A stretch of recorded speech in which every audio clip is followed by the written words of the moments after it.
Long, long ago, in a quiet village nestled among the rolling hills of Zimbabwe, there lived a girl named Tayana. She was the pride of the village, radiant as the morning sun, with eyes that held the depth of old rivers and a smile that could coax flowers from the driest soil. Tayana lived with her mother, Trisha, a revered farmer known for coaxing life from even the most stubborn land. Though they possessed little in worldly wealth, joy bloomed in their home like maize in fertile ground. Each morning, before the cock's crow had faded from the sky, mother and daughter would rise, their laughter drifting across the fields as they worked side by side.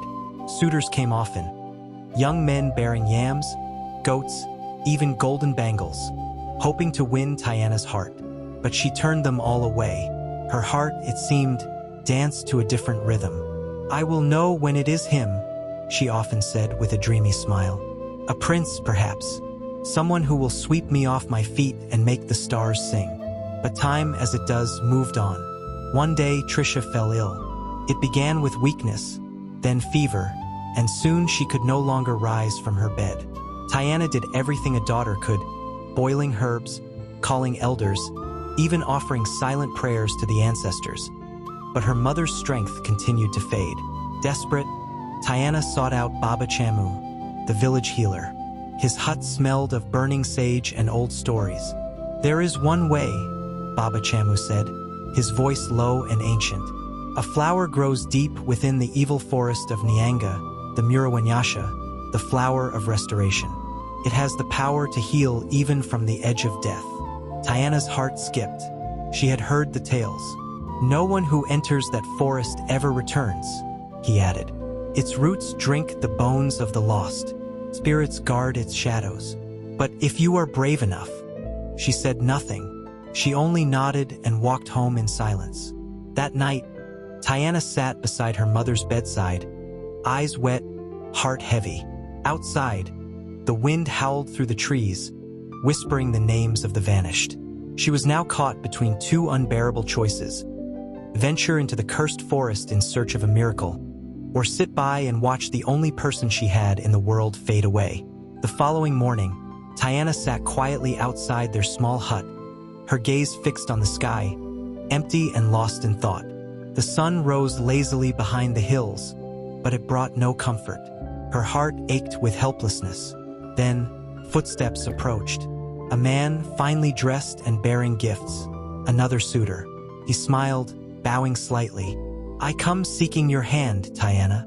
But before she could politely decline, an idea lit up in her mind like a spark in the dark. She stood and looked him straight in the eye. "Very well, sir," she said, her voice calm but steady. "If you bring me the flower of restoration from the evil forest of Nyanga, the one that can save my mother, I will gladly be your wife." The man blinked, startled. Then he laughed. "You're joking." He turned away, chuckling as he disappeared down the footpath. Word spread quickly, as it always does in small villages. No more suitors came. The gift stopped. The laughter, however, did not. "She's gone mad," some whispered at the market. "Enter that forest for a woman? Never. Even gold is not worth that curse," others scoffed. "She'll die alone, clinging to ghost stories." Tayana said nothing, but in her silence, her resolve sharpened like a blade. Her mother's health was slipping like sand through fingers. Time was no longer an ally. That night, by the dim glow of an oil lamp, Tayana knelt beside her mother. Trisha's skin was pale, her breath shallow. Tayana took her frail hand, and with tears shining in her eyes, she whispered, "Mother, I've made a decision. I will enter the evil forest. I will find the flower. I don't know what awaits me there, but I cannot sit and watch you fade." Her voice broke, but she continued, "I leave at dawn. Please hold on. Pray for me. Pray the ancestors guide my path." Trisha, too weak to speak, gave the faintest nod. One tear escaped the corner of her eye. Outside, the wind stirred, rustling the trees as if the spirits themselves had heard. At the break of dawn, Tayana rose. Her eyes lingered on her mother's face, pale and still, as she leaned down to plant a gentle kiss on her forehead. "I will return, Mama," she whispered, With the flower, I promise.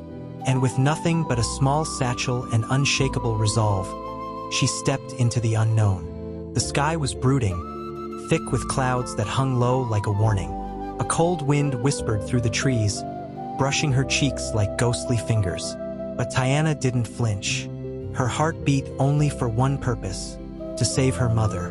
Soon, the edge of the forest loomed before her. Tall, gnarled trees clawed at the sky. Shadows moved even when nothing stirred. It was silent, too silent. The kind of silence that presses against your chest and dares you to breathe. She stepped in. Every crack of a twig beneath her feet felt like a drumbeat in the darkness. The air was thick, as if the forest itself were watching her. Then, with no warning, a massive serpent slithered down from a tree, its scales glistening like obsidian. Tayana screamed, stumbling back as the creature coiled before her, eyes glowing like burning coals. But instead of fleeing, she dropped to her knees. Fear laced her every breath, yet her voice was steady. "Great One," she said, clapping her hands respectfully. "I come in peace. Please allow me to pass. My mother's life depends on this journey." The snake narrowed its eyes, studying her soul more than her face. Then, in a voice like the rustle of dry leaves, it spoke. Only the pure of heart survive the forest. With that, it turned and vanished into the undergrowth, leaving Tayana trembling but unharmed. Her heart pounded. "That was too close," she murmured, clutching her chest. She pressed forward, her legs weak but determined. Not long after, she came upon a small clearing where an ancient dwarf, stooped and gray, leaned against a twisted tree. His voice cracked with age. "My child," he said, "I am tired. Would you help me gather some fruit? My old bones cannot carry much." Without hesitation, Tayana nodded. "Sit, grandfather. Rest. I will gather them for you." She worked quickly, picking ripe fruit from nearby shrubs and placing them in a small woven basket. But when she returned to the spot, he was gone. No footprints, no rustling, just silence. She stood puzzled. "Strange," she whispered, placing the basket down at the base of the tree. With a deep breath, she turned and continued her journey, unaware that eyes, ancient, magical eyes, were watching her from the shadows. After what felt like hours of walking through twisting paths and eerie silence, Tayana stumbled upon something wholly unexpected. Before her stood an enormous hut, so grand and ancient it could rival a palace. Its thatched roof rose high like the crown of a mountain, and strange symbols shimmered faintly on its weathered walls. She blinked, stunned. Who would have thought? A hut this size, hidden in the evil forest? She whispered to herself, slowly approaching. The heavy wooden door creaked open as if it had been expecting her. A chill slithered down her spine, and her instincts screamed for her to flee. But curiosity held her feet in place. Inside, the air was heavy with incense and secrets. Then, as she turned, her breath caught. In the corner of the vast room lay a grim pile, human bones, stacked like forgotten history. She gasped and spun toward the door. But before she could move, a thunderous voice echoed through the chamber. "Who dares disturb my peace and quiet?" Tayana froze. From the shadows ahead, a figure emerged slowly, tall, graceful, and terrifyingly beautiful. His eyes burned with fierce fire, and his long dark hair flowed like river silk. He wore a black coat embroidered with gold, the markings regal yet otherworldly. Tayana's lips trembled. The evil cursed prince," she breathed. "You're real." All fear vanished, replaced by awe.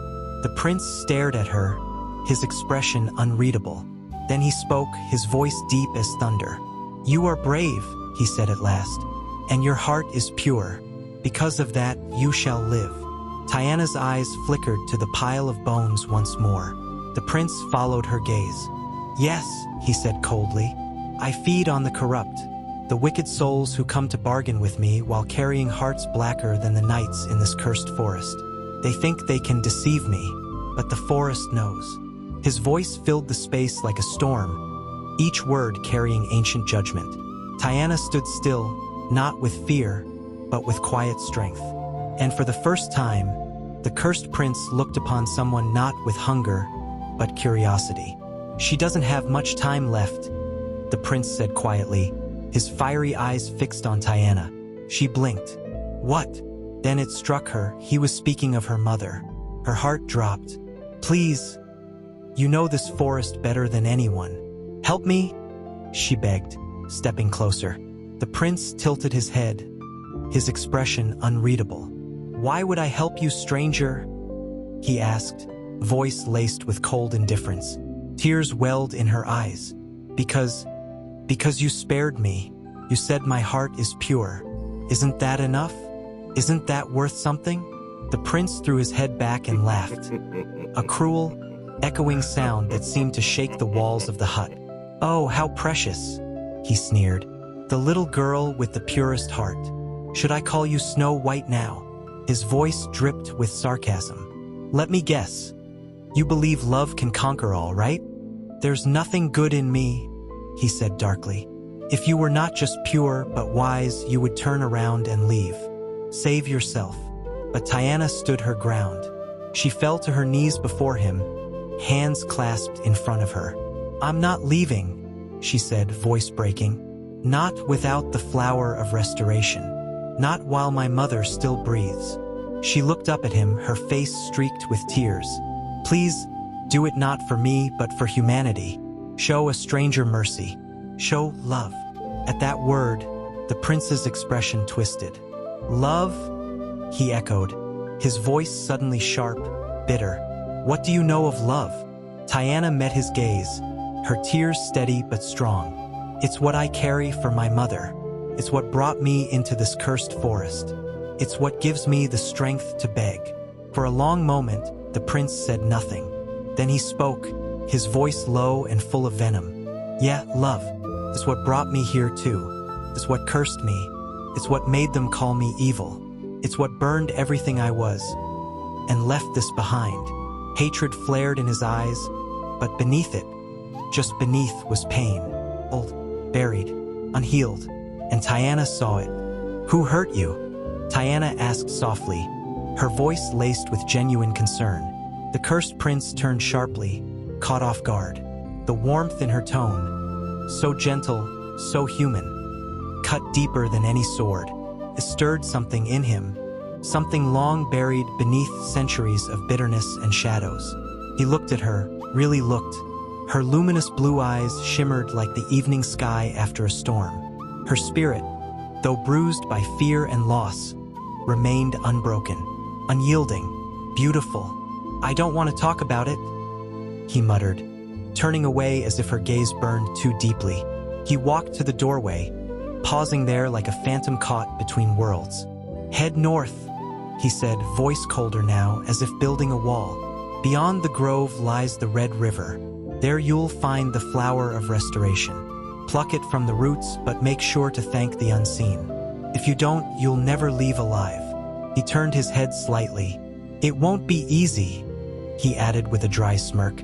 "Be prepared to fight, Snow White." Tayana took a step forward, eyes shimmering. "You're not coming with me?" The prince's eyes met hers once more. For a brief moment, the mask fell, and in its place was something raw, vulnerable, human. He scanned her face, the softness of her lips, the tears clinging to her lashes, the fierce hope in her gaze. "No," he said flatly, though the lie caught in his throat. "I do not wish to be in your presence anymore." But the truth screamed within him. He had felt it, desire, warmth, love, the very thing he had vowed to bury forever. He turned away before the feeling could bloom. Tayana said nothing more. She walked out of the hut, her steps slow and heavy. The forest swallowed her, and her tears fell freely, blinding her as she journeyed toward the unknown. The cursed prince sat on his dark throne, the silence of the forest pressing in like a weight on his chest. His thoughts wandered unbidden to her. "Snow White," he murmured, a rare smile ghosting across his lips. Such a delicate thing, a pretty little flower. He stood suddenly, the thought of her walking alone into danger twisting something in him he couldn't name. "It wouldn't hurt to help," he muttered, already moving toward the Red River. Meanwhile, Tayana stood at the edge of the Red River, its waters still and eerily crimson, reflecting a sky that had turned almost black. The air was thick with an unnatural quiet. She spotted it.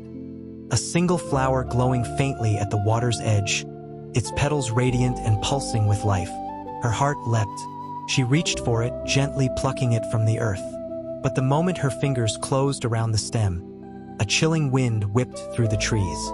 A voice echoed from the shadows, sharp, venomous, and female. "How dare you try to undo a curse born from love?" it hissed. "He is mine, bound to me forever." Tayana spun around, clutching the flower to her chest. "Who are you?" The wind shifted, and from the shadows emerged a hideous woman. Her eyes glowed with ancient malice, her skin twisted like bark, her hair a tangle of smoke and vines. "He is mine," the creature snarled, "the evil prince. If you wish to return with that flower, you must never see him again. Avoid him, or suffer." But Tayana stood her ground. "You cursed him, why?" The woman's face contorted into a wicked grin, her laughter sharp as broken glass. "We were once in love," she said, her voice bitter with memory, "until he found out, and cast me aside." Tayana narrowed her eyes. "Found out what?" The smile fell from the woman's face, replaced by a chilling blankness. "That I was not human," she whispered.